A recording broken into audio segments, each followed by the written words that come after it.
पूरब के मन में क्या है, ये अहम सवाल है। और उबड़ खाबड़ पिच पर सियासी सूरमा बैटिंग करने को तैयार है। फील्डिंग सज चुकी है और सब यानी हर कोई जीत का दावा कर रहा है। आज इसी सवाल का जवाब खोजने की हम कोशिश करेंगे कि पूरब की पिच का मिजाज क्या है। हालांकि सियासी कामगारों ने इस पिच को पहले ही उधेड़ कर रखा है और अब जीत का दावा हो रहा है। मेहमान हमारे साथ जुड़ रहे हैं। बीजेपी से हमारे साथ के शुक्ला जी, समाजवादी पार्टी से अशोक सिंह देव और कांग्रेस से प्रदीप सिंह जी हमारे साथ जुड़ रहे हैं। के न्यूज प्रधान संपादक अमिताभ अग्निहोत्री जी हमारे साथ जुड़ रहे हैं। चर्चा की शुरुआत अमिताभ जी से हम करने जा रहे हैं। अमिताभ जी, बेहद दिलचस्प मुकाबला है और पिच जो है वो इतनी आसान नहीं है सभी सियासी सुरमाओं के लिए, सियासी खिलाड़ियों के लिए, क्योंकि पूर्वांचल को इन्हीं सियासी धुरंधरों ने, खिलाड़ियों ने उधेड़ कर रखा है उस पिच को। बिल्कुल ठीक बात है पंकज, बहुत कठिन मुकाबला है। और यह मुकाबला कितना कठिन है इसके लिए एक उदाहरण देता हूं। के शुक्ला जी बैठे हैं, पुराने राजनेता हैं, जानते हैं जवाहरलाल जी से लेके और मनमोहन सिंह तक कोई प्रधानमंत्री मुझे स्मरण नहीं आता जिसको राज्य के चुनाव में किसी एक जिले में 3 दिन रहना पड़ जाए। कोई प्रधानमंत्री नहीं। और प्रधानमंत्री जो भारत में रहे, जो लंबे समय तक रहे, उनमें इंदिरा जी हैं और नेहरू जी हैं जो लंबे टर्म तक रहे। मनमोहन सिंह हैं, 2 टर्म रहे। मनमोहन सिंह जी लोकसभा लड़े नहीं, लेकिन इंदिरा जी और नेहरू जी लड़ते थे। प्रधानमंत्री तो अपनी पार्लियामेंट्री कॉन्स्टिट्यूएंसी में भी कभी इतना प्रवास नहीं किया चुनाव के दौरान। मुझे स्मरण नहीं, शुक्ला जी को हो तो वो आगे बता देंगे। इसका मतलब है कि संग्राम बहुत कांटे का है, बहुत संघर्ष करीबी है। अगर लहर होती किसी की तो ऐसी वानगी नहीं होती जो मऊ से लेकर बनारस तक दिख रही है, गोरखपुर से लेकर बनारस तक।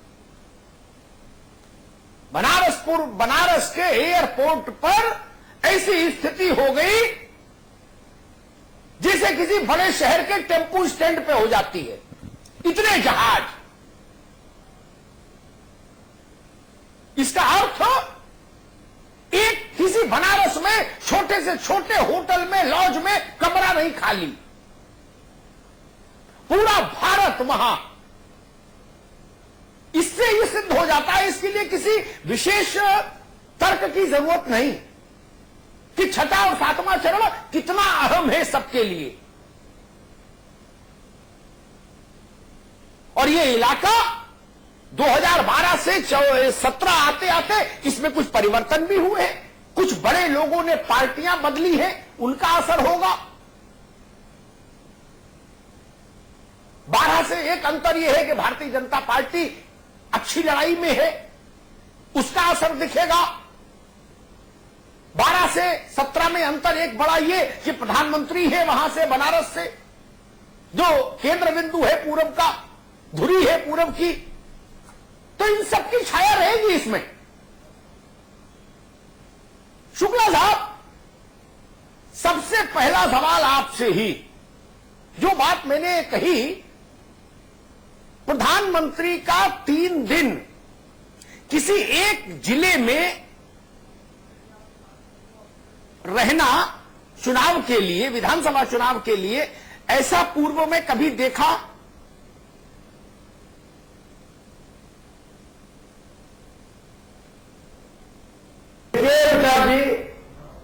जहां तक मेरी अपनी जानकारी है, प्रधानमंत्री जी 2 दिन वहां रहेंगे, 1 दिन आएंगे और उसके बाद वो दिल्ली फिर चले जाएंगे। आपने कहा कि कोई प्रधानमंत्री के इतने लंबे समय शुक्ला जी 4, 5, 6 3 दिन उनका कार्यक्रम बनारस रहेगा, बीच में थोड़ी देर के लिए आएंगे। जी हाँ, हाँ थोड़ी देर के लिए 4 तारीख को वो थोड़ी देर के वो दिल्ली भी जाएंगे, फिर वापस आएंगे 5 और 6 को दिल्ली में ही रहेंगे, बनारस में रहेंगे। जहां तक आपने पूछा कि नेहरू जी के बाद, और नेहरू जी इंदिरा जी भी कभी नहीं रुकती थी, लेकिन हमें अटल बिहारी वाजपेयी जी की याद है, वो लखनऊ आते थे, लखनऊ की विधानसभाओं के जब चुनाव होते थे यूपी विधानसभा के, तो वो एक दिन पहले आते थे और दूसरे दिन हर विधानसभा में भाषण देते थे।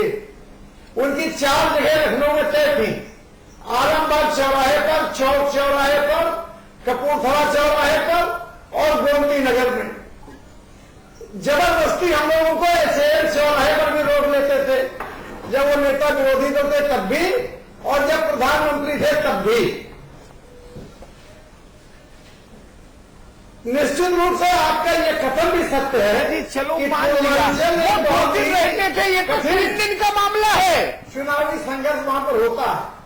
अरे भाई, ये मानने में क्या तकलीफ है शुक्ला जी कि लड़ाई बहुत कांटे की है, ये मानने में क्या तकलीफ है? मैं अधिकार जी उसी पे आ रहा हूं कि आपकी ये बात सही है कि पूर्वी उत्तर प्रदेश में संघर्ष कठिन होता है। 91 के राम जन्मभूमि लहर में भी भारतीय जनता पार्टी को वहां से केवल 25 से 26 सीटें मिली थी। भारतीय जनता पार्टी की दृष्टि से पूर्वी उत्तर प्रदेश में, लेकिन इस बार वह काम हुआ है। भाजपा के प्रति लोगों में एक आकर्षण है।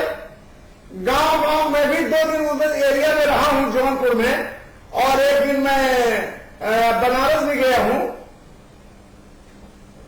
गांव की जनता में भी भाजपा के प्रति जो पिछले पहले तो हमारी बात नहीं सुनना चाहती थी, आज यदि आप उससे अनभिज्ञ बन के सवाल करें पंडित तो वो भारतीय जनता पार्टी के शुक्ला जी, एक ठीक है, ठीक, एक दिन में आप बनारस गए, एक दिन में कहीं बनारस समझ आता है आपके पास? फिर आएंगे शुक्ला जी, रुकिए। अशोक देव जी, एक सवाल आपके लिए। मेरा प्रश्न, सयाने लोग कहते हैं कि सरकार किसकी आ रही है, इसका अगर अनुमान लेना है तो नौकरशाहों पर निगाह रखो। सबसे पहले सूंघते हैं नौकरशाह। मेरी बात से शुक्ला जी भी सहमत होंगे और प्रदीप सिंह भी सहमत होंगे। एक नया घटनाक्रम हुआ, 4.25 साल जो स्मारक लखनऊ में उपेक्षित पड़े रहे, उनमें पिछले 3 दिन से रातों दिन काम शुरू हो गया। धुलाई, पुछाई, रंगाई, बल्ब, ट्यूबलाइट सब फिट करने का। और बड़े हाकिम लोग खुद खड़े होके मॉनिटरिंग कर रहे हैं कि भाई 10 तारीख शाम 6 बजे तक सब ये स्मारक दुरुस्त हो जाए। इसका कोई संदेश देव साहब, नौकरशाही क्या बताना चाह रही है?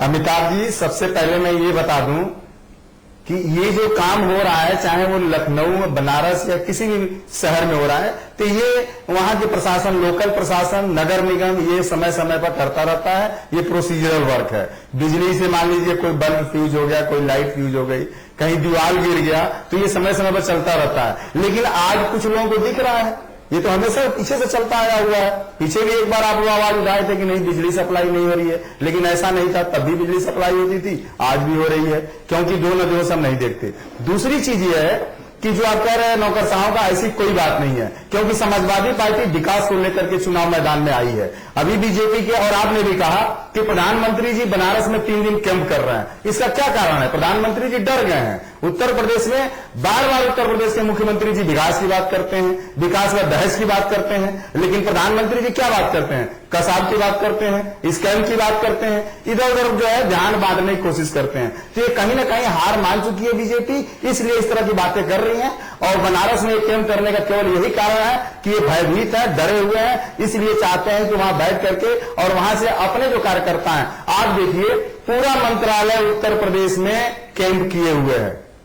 आखिर क्या बात है? आप विकास किए होते तो इतनी जरूरत नहीं पड़ती आपको।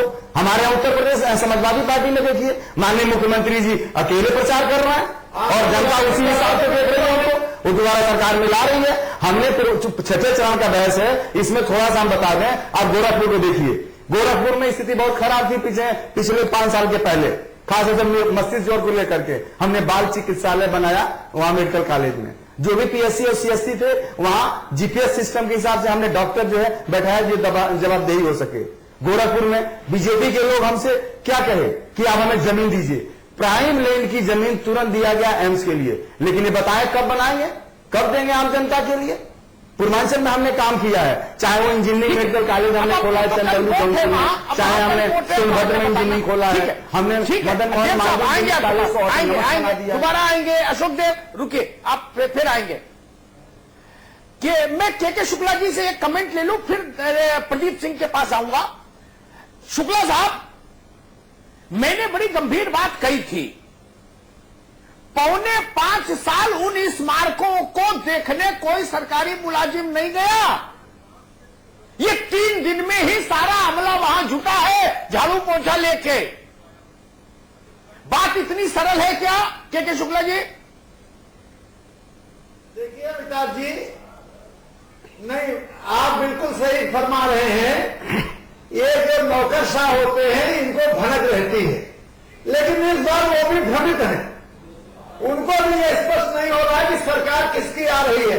वो अगर स्मारकों की झाड़पोछ करके उसकी मरम्मत कर रहे हैं तो भारतीय जनता पार्टी के नेताओं से भी अपने तार जोड़ रहे हैं। मैं कई नेताओं के यहां भाजपा के अधिकारियों की अच्छी खासी संख्या देख रहा हूं। ये इस बार के चुनाव में मतदाता इतना मौन है कि कोई भी अंदाजा नहीं लगा पा रहा है कि आने वाले समय में क्या होगा। नौकरशाह भी प्रमित है, उनको ये भी लग रहा है ये पार्टी मैं के पास जाऊंगा। ठीक है शुक्ला साहब, ठीक है, ठीक है। भाजपा के नेताओं के पास अंतिम दिन तक भ्रमित रहेंगे तो कैसे काम चलेगा? प्रदीप सिंह जी, पूरी शक्ति अब इन 2 चरणों में लगा दी गठबंधन ने, भाजपा ने, बसपा ने। आप गठबंधन के पार्टनर हैं। छठे चरण में चुनाव कहां पर है आपकी नजर से, कांग्रेस की नजर से?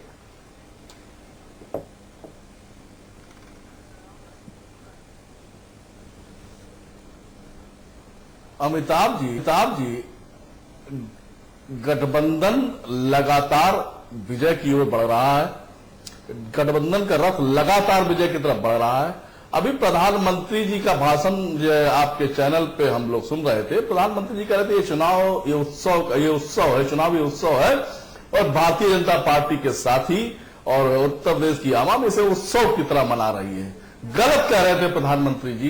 ये मिशन है उत्तर प्रदेश वासियों का, ऐसे लोगों को रोकने के लिए मिशन है जो उत्तर प्रदेश को कट्टा प्रदेश बताते हैं, जो उत्तर प्रदेश को गुंडों का प्रदेश बताते हैं, जो उत्तर प्रदेश के नेताओं का अपमान करते हैं, जो चौधरी चरण सिंह का अपमान करते हैं, जो जवाहरलाल का अपमान करते हैं और उत्तर प्रदेश वासियों को पलायनवादी प्रदेश बताते हैं, जो उत्तर प्रदेश वासियों को नकलची, उत्तर प्रदेश के युवाओं को नकलची युवा बताते हैं। हम निश्चित तौर पर उत्तर प्रदेश का युवा या उत्तर प्रदेश की आवाम हम भावुक जरूर हैं, हम भावनाओं में बहा के एक बार हमारा मत ले सकते हैं, हमारा समर्थन ले सकते हैं, लेकिन हमारी भावना पर चोट पहुंचाकर, हमारे स्वाभिमान पर चोट पहुंचाकर अगर आपने कोई हमारी भावनाओं पर कुठाराघात किया तो हम इसका बदला जरूर लेते हैं और हम आपको माकूल जवाब देंगे। ये उत्तर प्रदेश के युवाओं ने, किसानों ने, यहाँ की आवाम ने तय कर लिया है कि ऐसे लोग जो झूठ बोलते हैं, ऐसे लोग जो समाज को बांटने का काम कर रहे हैं, ऐसे लोग निश्चित तौर पर जो समाज को तोड़ने का काम कर रहे हैं, विकास के एजेंडे पे है, हम उसे सत्ता में आने से रोकें। जी प्रदीप जी, लेकिन एक चीज, एक परसेप्शन है पॉलिटिकल कॉरिडोर्स में, राजनीतिक गलियारों में, कि कांग्रेस की टिकट पर जो 105 लोग चुनाव लड़ रहे हैं उनमें से केवल वही लोग अच्छी स्थिति में है जो व्यक्तिगत तौर पर अपने विधानसभा में ताकतवर थे। 10, 12, 15 ऐसे चेहरे हैं जो व्यक्तिगत तौर पर ताकतवर है, पार्टी कमजोर रहे तो भी और मजबूत रहे तो भी। क्या ये माना जाए कि भारतीय जनता समाजवादी पार्टी के साथ आप पार्टनर तो हैं, लेकिन आपकी गति उतनी नहीं है कि जिससे सपा को सपोर्ट मिले?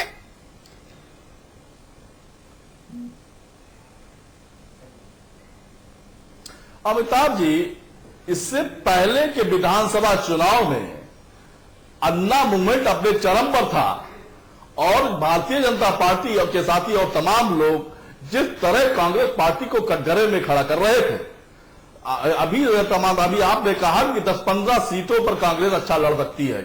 उस समय हमारी कितनी सीटें थी ये भारतीय जनता पार्टी के साथी बता सकते हैं। जब वो उस समय आपकी आकलन से ज्यादा सीटें कांग्रेस पार्टी के पास थी। आज स्थितियां क्या है? लगातार आपने बार बार इन लोग भारतीय जनता पार्टी के साथियों ने जिस तरह के जुमलेबाजी की बात की है, 2014 के चुनाव में जिस तरह इन्होंने उत्तर प्रदेश में हिंदुस्तान की आवाम को छलने का प्रयास किया, झूठे वादे किए हैं, नौजवानों से वादे किए हैं, किसानों से वादे किए, वही वादे ये आज फिर दोहरा रहे हैं।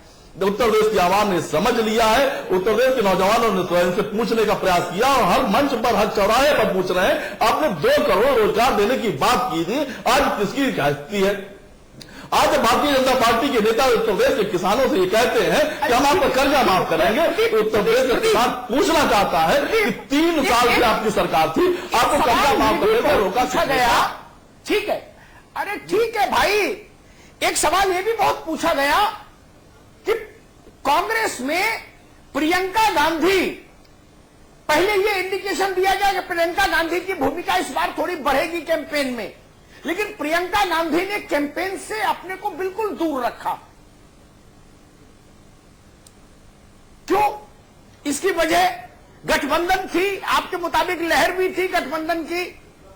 अमिताभ, फिर क्या दिक्कत थी 10, 20, 50 जगह जाने में? निश्चित तौर पर अमिताभ जी, नहीं, दिक्कत कोई नहीं है। माननीय प्रियंका गांधी जी अपनी अहम भूमिका में है इस चुनाव में, और ये कहा जाए कि माननीय प्रियंका गांधी चाणक्य की भूमिका में है, एक रणनीतिकार की भूमिका में है, तो यह अत्युक्त नहीं होगा। आज वो जो भी कैंपेन जिस प्रक्रिया में चल रहा है उसके पीछे कोई है कांग्रेस पार्टी में। नाना प्रदीप जी, जब चुनाव चरम पर होता है तो रणनीति की जरूरत नहीं होती है, युद्ध के मैदान में खड़े होने की जरूरत होती है। रणनीति थोड़ी ना बन रही रोज। अरे जाना है, भाषण देना है, पब्लिक से मिलना है, रणनीति बनाने से थोड़ी ना चुनाव लड़ा जाएगा। रणनीति तो बन गई चुनाव शुरू होने से पहले जो बननी थी, अलायंस हो गया, सीटें बन गई। अमिताभ जी, रोज रणनीति क्या बनती है? अमिताभ जी, निश्चित तौर पर होगा अमिताभ जी। जब युद्ध के मैदान में सेनाएं खड़ी होती हैं और युद्ध शुरू हो जाता है तो पैदल सेना का अपना काम होता है, लेफ्टिनेंट का अपना काम होता है, जनरल का अपना काम होता है और वार रूम का अपना काम होता है। वार रूम में बैठे वाले लोग पैदल सेना की तरफ बॉर्डर पॉइंट पे गन नहीं चलाते, लेकिन उनकी भूमिका को आप नजरअंदाज भी नहीं कर सकते, क्योंकि वार रूम की तैयारी वहीं होती है, वहीं से रणनीति होती है और रणनीति के साथ हम विजय की तरफ बढ़ते हैं। तो लो भाई, ठीक आ गई बात। अब रुको 1 मिनट। वार रूम में हमेशा वो लोग बैठते हैं जो पब्लिक फिगर नहीं होते। समाजवादी पार्टी का वार रूम देख लो जाके, उसमें 20 साल से लेकर 30 साल तक के लड़के सब काम कर रहे हैं। वो पॉलिटिकल लोग नहीं है, वो पब्लिक फिगर भी नहीं है, उनको मोहल्ले में भी लोग नहीं पहचानते, वो अपने काम के माहिर हैं। भाजपा का वार रूम मेरा देखा हुआ, सपा का वार रूम मेरा देखा हुआ, प्रोफेशनल लोग हैं, काम कर रहे हैं। लेकिन अगर कहो नरेंद्र मोदी खुद वार रूम में बैठ जाएं और अमित शाह को बगल में बैठा ले और इधर से अखिलेश जी और डिंपल जी वार रूम में बैठ जाए, बोले हम रणनीति बनाएंगे, तो प्रचार कौन करेगा? शुक्ला जी करेंगे और अशोक देव जी करेंगे क्या?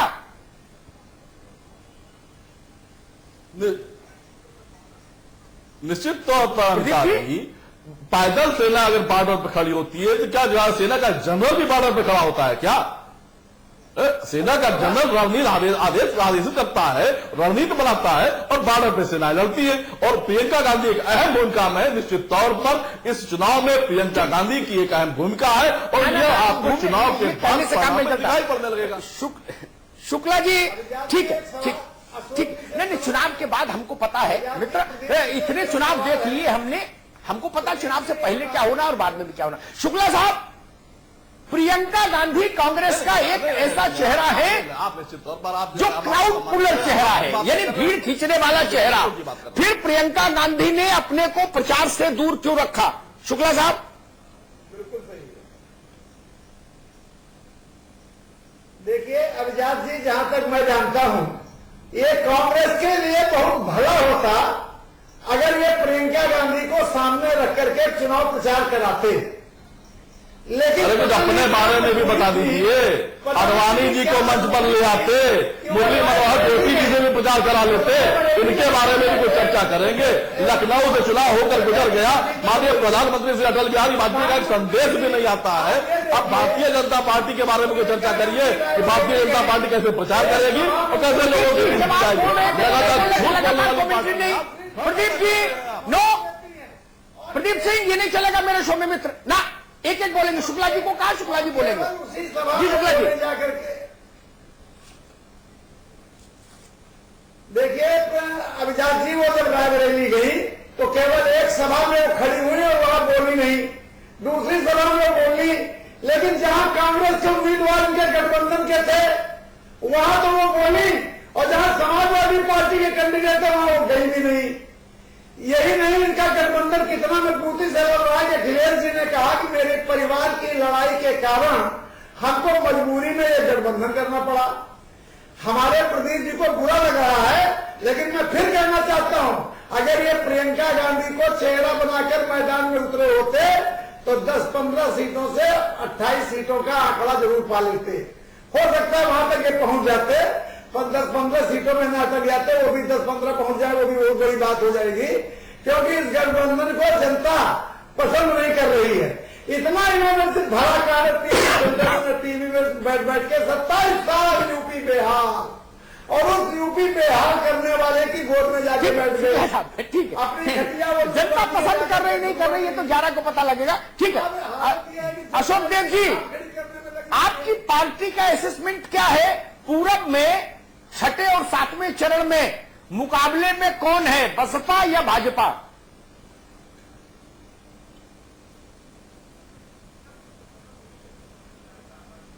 देखिए, सबसे पहले मैं बता दूं शुक्ला जी को, शुक्ला जी बात कर रहे थे, मैं प्रदीप जी से सहमत हूं कि किसी का भी नेतृत्व, चाहे समाजवादी पार्टी के नेताजी हो चाहे इनके यहां हो, वार के पीछे एक जिम्मेदार व्यक्ति होना चाहिए। वो काम किया जा रहा है, चाहे इनके यहां कांग्रेस में की जा रही हो चाहे समाजवादी पार्टी में की जा रही हो, तो ये गलत बोल रहे हैं। दूसरी चीज ये समाजवादी पार्टी के झगड़े की बात कर रहे थे, मैं इनसे पूछ रहा हूं कि क्या इन्होंने उस झगड़े का रिजल्ट देखा है? जाना है कि 11 तारीख को रिजल्ट क्या होने जा रहा है? मैं इसे नहीं, आपने कहा झगड़े की बात की थी आपने। आपके परिवार में राजनाथ सिंह जी आज खुद कहते हैं मंच से, मुझे कौन पूछता है। वरुण गांधी जी कहते हैं, आप सभी जानते हैं क्या कहते हैं। देखिए, भारतीय जनता पार्टी में कई दौर हो चुका है, सब जानते हैं कि उत्तर प्रदेश में भारतीय जनता पार्टी का गुजरातीकरण किया जा रहा है जी, जिसके वजह से भारतीय जनता पार्टी के कार्यकर्ता खुद इनके साथ नहीं है। रह गई बात 6ठे और 7वें चरण का, तो देखिए हमने विकास किया है, चाहे वो बलिया में चंद्रशेखर विश्वविद्यालय की बात हो, चाहे 4 लेन लेने की बात हो, चाहे हम तो ठीक है, बोल नहीं रहे सर, आप मेरी बात तो सुन लीजिए, समाजवादी पार्टी की बात हो, कन्या विद्याधन की बात, बलिया में, आजमगढ़ में, देवरिया में लड़ाई, मुद्दा यही है अमिताभ जी, मुद्दा यही है, विकास पे ही वहां वोट पा रहे हैं। वहां पे देखिए हमारी लड़ाई सिर्फ भारतीय जनता पार्टी से है, वो भी बहुत पीछे हैं। इसलिए मैं आपसे बताना चाह रहा हूं कि समाजवादी पार्टी और कांग्रेस अलायंस बहुमत में सरकार बनाने जा रही है जी, बहुमत में सरकार बनाने जा रही है। कांग्रेस के लोग परेशान हैं, कहाँ है? बीजेपी के लोग तलाव में मत आइए, बीजेपी के लोग परेशान हैं, इसलिए इस तरह की बातें कर रहे हैं। बीजेपी के लोग परेशान हैं। हकीकत तो यह है कि सभी परेशान है।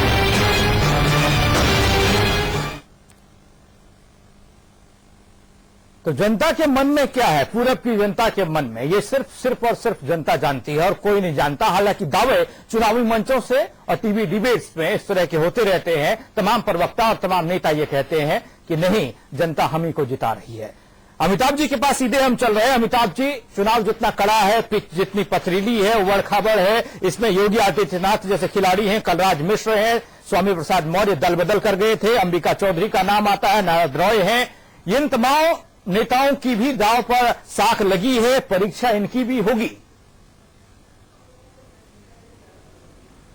देखिए, ये जो वहां के स्थानीय छत्रप है ना जी, इन्होंने बड़ी रोचक स्थिति पैदा की है। मैं छोटी छोटी 2-3 टिप्पणी करूंगा, फिर मेहमानों के पास जाऊंगा। मुख्तार अंसारी से आप सहमत असहमत कुछ हो, लेकिन ये तो मान लो कि मुख्तार अंसारी इतना बड़ा नाम तो वहां है कि भारत का प्रधानमंत्री उसका इस नाम का उल्लेख कर रहे हैं अपने हर मंच से। बिल्कुल, यह आश्चर्यजनक बात है, लेकिन है। 1.25 अरब का प्रधानमंत्री एक मुख्तार अंसारी का नाम लेके कहे,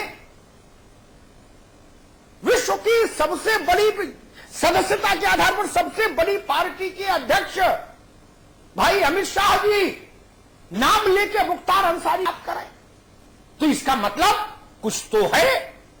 एक दूसरा, जितने लोग बसपा छोड़कर गए हैं इस इलाके के, बसपा उनके लिए जितनी कड़ी फील्ड सजा सकती थी उसने सजा के उनको उनके घरों में कठिन स्थिति में डाल दिया।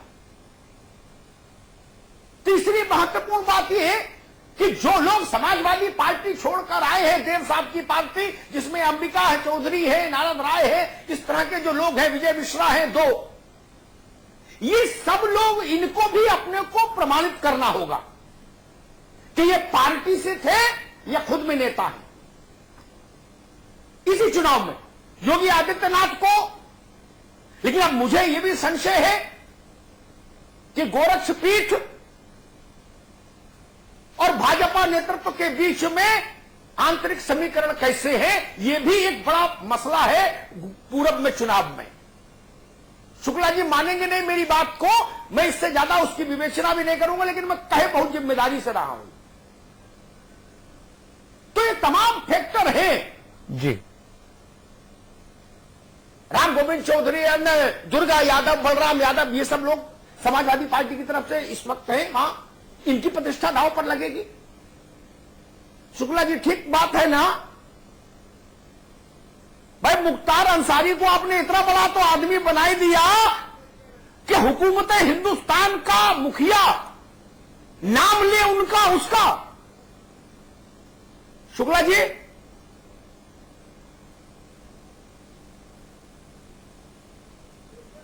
अंसारी पूर्वांचल में ही नहीं, पूरे उत्तर प्रदेश में आतंक के प्रतीक बन गए हैं।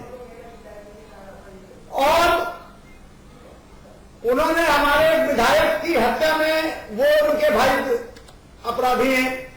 अरे उनका मुकदमा भी चल रहा है। लड़ने के लिए विजय बहादुर पाठक को उतारो, दहशत का जो भैया मुख्तार अंसारी को आलोचना करने के लिए आपकी बाकी नेता कहां है?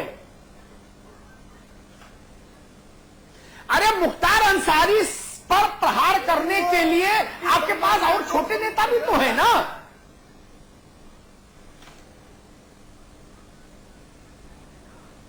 वो भी प्रहार कर रहे हैं। और जब मऊ में सार्वजनिक सभा में प्रधानमंत्री जी बोलेंगे तो उस संदर्भ में उनका नाम आना स्वाभाविक है, जहां तक मैं समझता हूं। आपका अपना आकलन भी सही है। इसका मतलब है आदमी बड़ा है, के नाम नहीं लेने चाहिए थे। इसका मतलब आपकी निगाह में आदमी बड़ा है। बड़ा नहीं है, आतंक उसका बड़ा है। नहीं, हम ये कहेंगे उसका आतंक बहुत बड़ा। मान रहे हैं ना कि अरे बदनाम हो, मजबूरी में उसकी चर्चा करनी ही पड़ती है।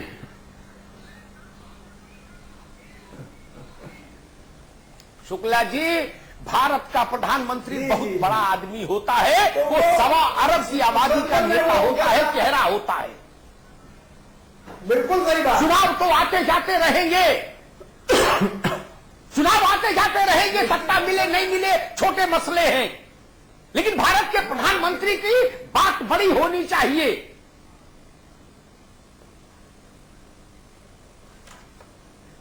बिल्कुल मैं आपकी बात से सहमत हूं, लेकिन चूंकि अब आप तहसीलों के स्तर पर लोगों को टारगेट करेंगे। अगर करेंगे तो उस परिवार का नाम तो लेना ही पड़ता है। ठीक है, ठीक है। अशोक देव जी, इस इलाके के कुछ बड़े प्रभावशाली लोग जो 25-25, 30-30 साल आपकी पार्टी के उस इलाके में चेहरे रहे, उदाहरण के लिए अंबिका चौधरी मेरे ख्याल से 31 साल समाजवादी पार्टी का चेहरा रहे बलिया में, नारद राय, विजय मिश्रा, यहां वाले भी और भदोई वाले भी। सबसे पहले इन मैं आपको सब जवाब लोगों दे के दूं जाने कि से पार्टी को नुकसान हुआ। अरे मेरा सवाल सुन लिया करो पहले, फिर जवाब दिया करो।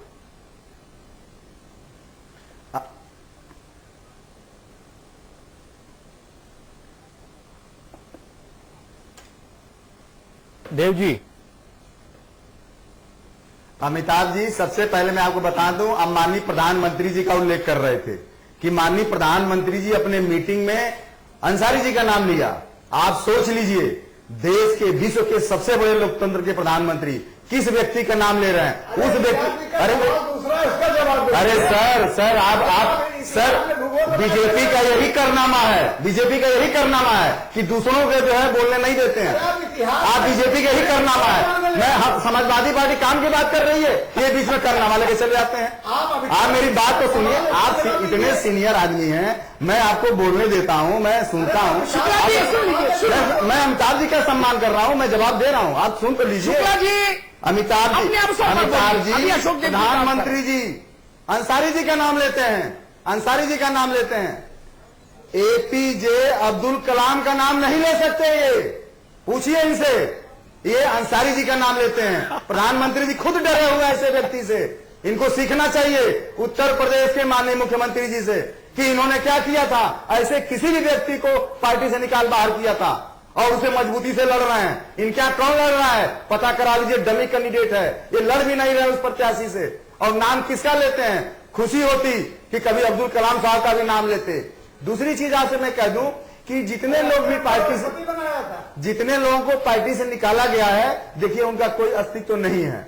जनता जानती है, जनता के रिकमेंडेशन पर माननीय मुख्यमंत्री जी कोई भी जो कार्रवाई करते हैं, जनता खुश है समाजवादी पार्टी के किसी भी इस कार्रवाई से। अगर इनका कोई फर्क नहीं पड़ेगा। समाजवादी पार्टी और कांग्रेस का एलायंस छठवें और 7वें चरण में बहुमत से जीत रहे हैं। अगर अस्तित्व नहीं था तो 25-25, 30-30 साल इनको सिर पर बैठा के क्यों घुमाए?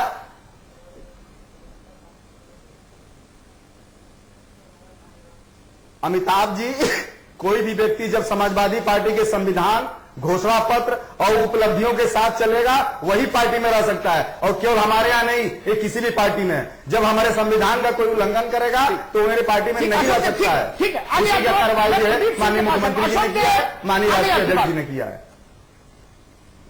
प्रदीप सिंह, आपके पास आने से पहले एक टिप्पणी कर दूं, पार्टियों का चलन कितना अजीब है। मुझे 2012 की मुलायम सिंह जी की भदोई की रैली याद आती है।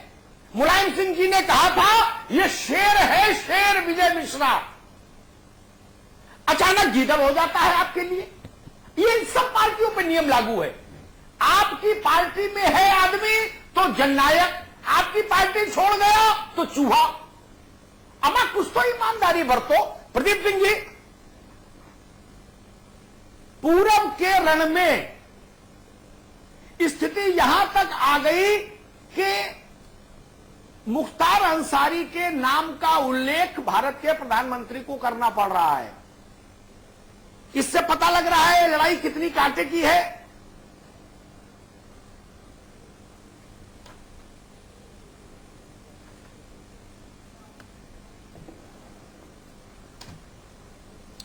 निश्चित तौर पर अमिताभ जी, भारतीय जनता पार्टी डबल एजेंडे के साथ हमेशा चुनाव के मैदान में आती है। एक एजेंडा वो होता है जो जनता के सामने रखा जाता है, जिसके नाम पर वोट मांगने की बात की जाती है।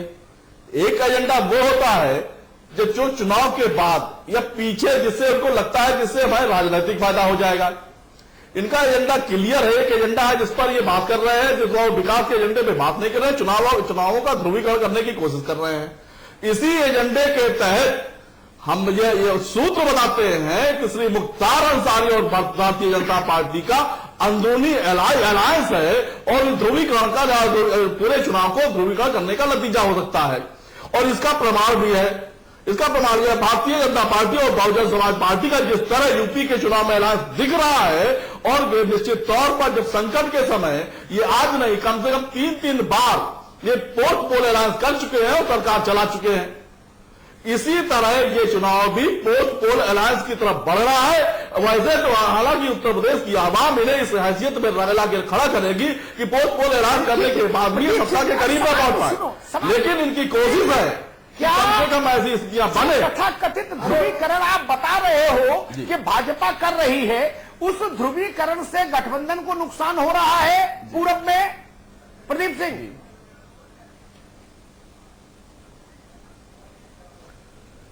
अमिताभ जी, पूरब में नुकसान नहीं हो रहा, उत्तर प्रदेश पूरा भी नहीं, पूरे उत्तर प्रदेश की आवाम ने तय कर लिया है कि उत्तर प्रदेश का जिन लोगों ने अपमान किया है और लगातार अपमान कर रहे हैं, देश के नेता, प्रदेश के नेताओं का अपमान कर रहे हैं, चौधरी चरण सिंह का अपमान कर रहे हैं, जवाहरलाल का अपमान कर रहे हैं और यहाँ के युवाओं का अपमान कर रहे हैं, हमें नकलची बता रहे हैं, हमें कट्टे का प्रदेश बता रहे हैं और हमेशा गुजरात से तुलना कर रहे हैं कि गुजरात हमसे बेहतर है, गुजरात हमसे बेहतर। गुजरात से तुलना करने वाले गुजरातियों को उत्तर प्रदेश की आवाज 11 तारीख को गुजरात भेजने का भारतीय जनता पार्टी इन 2 अंतिम चरणों में निर्णायक स्तर पर ध्रुवीकरण करने चाहती है।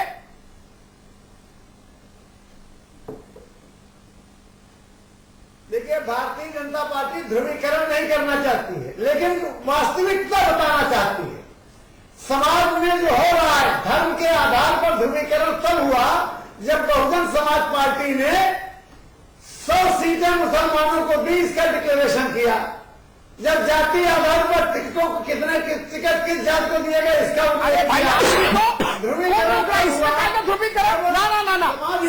ध्रुवीकरण, आप 202 को रोक रहा है। क्यों जवाब कह रहे हैं कि हमने 100 मुसलमानों को टिकट, अरे आप कह रहे हैं, आप ये कहते हैं मैंने 425 टिकट डिक्लेयर किया, 100 हमने मुस्लिमों को टिकट दिए हैं। भ्रम पैदा नहीं कर पाएंगे, ये बहुजन समाज पार्टी का बयान है, अब ये भ्रम चल नहीं पाएगा। ये बताने की जरूरत क्या, जात के आधार पर, धर्म के आधार पर नाकाम कोशिश है आपकी। ध्रुवीकरण तब किया गया समाजवादी पार्टी ने। सुन लो। देखिए मैं मानते चलता हूँ, समाजवादी पार्टी, भारतीय जनता पार्टी के प्रेस कॉन्फ्रेंसेस भी देखी है। जब टिकट अनाउंस होते हैं तो लिस्ट देने के साथ साथ पत्रकारों को भाजपा भी ये बताती है इसमें किस जात के कितने अगड़े, कितने पिछड़े, कितने दलित, कौन सी जात के, ये भाजपा भी गिनाती है। तो बसपा ने गिना दिया, सपा ने गिना दिया, तो कौन सा मुश्किल काम कर दिया भैया? शुक्ला जी, अमिताभ जी, एक बात ये बताइए, भारतीय जनता पार्टी ने किसी साधु संत से कोई अपील करवाई? इन लोगों ने तो मौलानाओं को बैठक, मौलानाओं की से अपील करवाई। एक मौलाना, कुछ मौलाना बहुजन समाज पार्टी के लिए अपील कर रहे हैं, कुछ मौलाना समाजवादी पार्टी के लिए अपील कर रहे हैं। ये औरतों का, एक धर्म विशेष के औरतों का ध्रुवीकरण करना नहीं है। भारतीय जनता पार्टी ने किसी हिंदू संत से, किसी धार्मिक नेता से, किसी धार्मिक संत से कोई अपील निकलवाई हो? आप बताइए। भारतीय जनता पार्टी समाज हो रहा है तो बोलूंगा, क्या कर रहा है ये बता रहा। रुकोगे तो उत्तर दूंगा, रुकेंगे तो उत्तर दूंगा। पंडित जी रुको तो मैं याद दिला दूं, आपकी बात का खंडन कर दूं बहुत सम्मान से। 2014 के चुनाव में बाबा रामदेव ने भाजपा के लिए प्रचार किया था, मैंने तो आपत्ति नहीं की। हर आदमी को आजादी है, फकीर को भी आजादी है, मौलवी को भी आजादी है, पंडित को भी आजादी है, पुजारी को भी आजादी है। क्या रामदेव ने नहीं किया? क्या गैरिक वस्त्र पहन के उमा जी नहीं राजनीति में है? क्या साक्षी नहीं है राजनीति में? क्या विश्वनाथ शास्त्री सांसद नहीं रहे थे? स्वामी चिन्मयानंद सांसद नहीं रहे थे? बाबा रामदेव, इन बातों में क्या रखा मित्र? अमिताभ जी, बात हो रही है 2017 के चुनाव में, 2014 के चुनाव की बात आप नहीं कर रहे हैं। हम 2017 की बात कर रहे हैं। और 2014 में बाबा रामदेव के ऊपर जो कांग्रेस ने अत्याचार किए थे, जो कांग्रेस ने बाबा रामदेव के ऊपर प्रहार किए थे, बाबा रामदेव व्यक्तिगत रूप से उसके लिए लड़ाई लड़ रहे थे और उसमें भारतीय जनता पार्टी का वो स्वतंत्र रूप से प्रचार और प्रसार कर रहे थे। ठीक ठीक। वो फिर अशोक देव जी, वो योग ऋषि कहलाते हैं। ठीक है अशोक देव जी, ठीक है अशोक देव जी, अशोक देव जी, सबसे पहले भाजपा ध्रुवीकरण की कोशिश कर रही है और अगर हाँ तो उससे उस ध्रुवीकरण से समाजवादी पार्टी कितना प्रभावित हो रही है?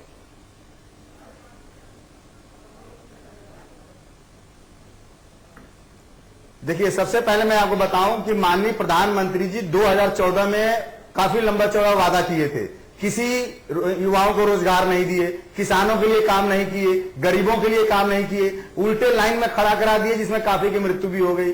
उसमें आप सुने होंगे, जिसमें केवल उत्तर प्रदेश के माननीय मुख्यमंत्री जी ने उन मृतक परिवार को 2-2 लाख रुपया दिया है। तो उत्तर प्रदेश की जनता जो है इनके वादे नहीं पूरा करने से बहुत नाराज है, जैसा कि प्रदीप सिंह जी भी कह रहे थे। तो ये तो लाइन में खड़ी हो रही है जनता कि जिस तरह से लाइन में मुझे नोटबंदी में खड़ा किए, इस बार हम बताएंगे।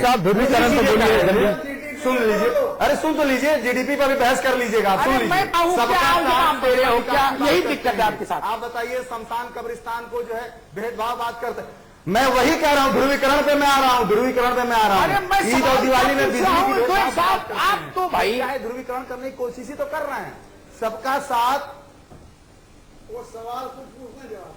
देखिए, इनके ध्रुवीकरण करने की कोशिश कर रहे हैं, लेकिन ध्रुवीकरण नहीं होगा। उत्तर प्रदेश की जनता जानती है कि विकास के लिए हमें वोट करना है। पीछे कौन विकास किया, आगे कौन करेगा। उत्तर प्रदेश जनता को पता है कि सपा कांग्रेस ही विकास कर सकती है, इसलिए ध्रुवीकरण उत्तर प्रदेश में नहीं होगा। इनका जितना भी चाल है सब चाल फ्लॉप हो जाएगा। लेकिन इसके साथ एक कह दूं, ये कह रहे थे कि सबका साथ सबका विकास। ठीक है, माइनॉरिटी के लोग आपके गठबंधन के जो बड़े सहयोगी है वो कह रहे ध्रुवीकरण नहीं हो रहा, फिर काय की चिंता? प्रदीप सिंह जी, सपा मान रही है कि कोई ध्रुवीकरण नहीं हो पा रहा, फिर तो आप निश्चित तौर पर अमिताभ जी, निश्चित तौर पर अमिताभ जी, निश्चित तौर पर अमिताभ जी, उत्तर प्रदेश की महिलाएं आज बढ़े हुए गैस सिलेंडर के दाम पर उनकी रसोई जो महंगी हो गई, उनकी रसोई में जो आग लग गई है, इस विषय पर चिंता कर रही है। उत्तर प्रदेश का किसान, जिस किसान को कर्जा माफी की बात की दावे जनसभाओं में प्रधानमंत्री जी कर रहे हैं, उसी किसान के खेत को रौंद कर, जलाकर, उनके खेतों को तबाह कर वो वहां पर सभाएं कर रहे हैं और वहां से कर्जा माफी की घोषणा कर रहे हैं। किसान दर-दर भटक रहा है, कह रहा कम से कम कुछ तो पैसा दे दो। जहां तक कि बहराइच के किसान की बेटी की शादी तक टूट जाती है। और जहां तक ध्रुवीकरण की बात, हाँ, ध्रुवीकरण की स्थिति में महंत आदित्यनाथ के माध्यम से कुछ कोशिश जरूर हुई, लेकिन उन्होंने कहा भैया मुख्यमंत्री मुझे बना दो। उनकी युवा वाहिनी कह रही है कि नेता बनेगा उत्तर प्रदेश में तो आदित्यनाथ जी बनेंगे। उधर प्रधानमंत्री जी ने तय कर रखा है कि अगर उत्तर प्रदेश में सरकार आएगी तो श्री अमित शाह जी उत्तर प्रदेश के मुख्यमंत्री होंगे।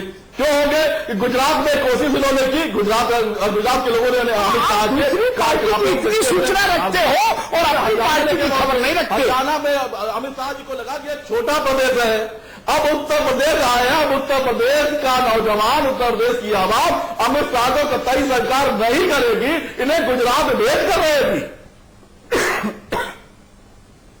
ठीक है, शुक्ला जी, एक बात प्रदीप सिंह ने कही, गैस सिलेंडर का दाम बढ़ा बीच चुनाव, यह फैसला भाजपा को फायदा देने वाला लग रहा है कि नुकसान देने वाला लग रहा है? शुक्ला जी, इसमें तो हिंदू मुसलमान सब अगले पिछले सब चपेट में। जानता हूं, हमारे ख्याल से हमारे और मित्र भी जानते हैं।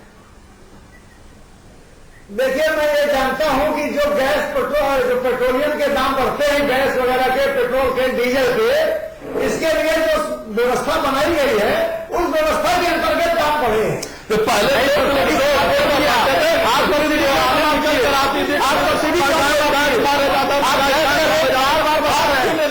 जनता के साथ निकलते थे, ईरानी निकलती है, ठीक है। आज ईरानी चुपचाप बैठी है, मौन है, गलत संदेश, और आपने भारत की महिलाओं की, किसानों को के घरों में आग लगाई है, उनसे दालो और मसाले की रोटी छीनी है। आप उत्तर प्रदेश की आवाम आपको माफ नहीं करेगी।